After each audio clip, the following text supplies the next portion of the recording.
So, eto guys. Ang laki na nakuha kong puso. Ayan, oh. Kumpara doon sa nakikita ko sa palengke guys, apakaliliit.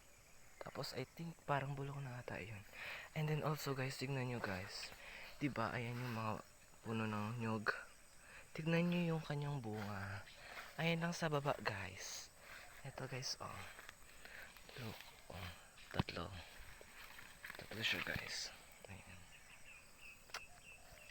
Hindi nila yan iniintindi. Kasi nga, wala silang pakialam. So, ayun guys. Ayan guys, oh, charis. Masyado na akong pinagpapawisan guys. At ayan ang aming kabundukan. Ay, malabo. Parang tanga. Ayan ang aming kabundukan. Ayan. Kabundukan namin. Charis, hindi yan sa amin. Sige, maglilibot tayo guys. Punla muna natin yung puso at ang ating panungkit ng puso. Tapos dito tayo guys. Ayan. Punta tayo dito sa may ulingan ni kuya. Dito, nag-uuling dito ang aking brother na si Kuya Lingan. And also, yung aking panganay na brother. And also, ako rin. Nag-uuling din naman ako. Pero minsan lang, kapag kailangan ko ng pera. Aray ko, kinagat ako ng amounts. Ang antik na tawag sa kanila, punyeta. Aray ko, sorry.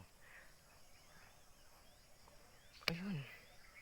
Ayan guys, oh, patay. Hala, ay aswang daw. Kasi dito kasi, palagi nakikinig ng aswang. Kagabi, nakinig ako ng aswang story. Yung ano, tawag doon.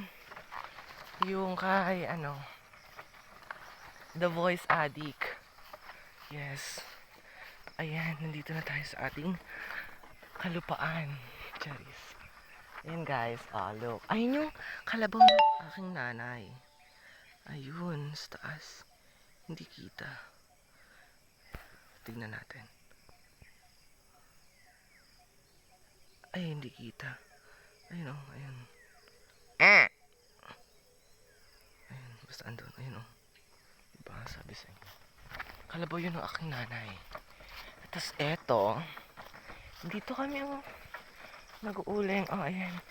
Oh, look.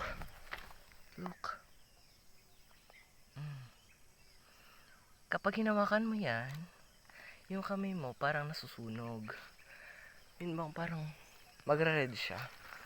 Tapos magpe-permanent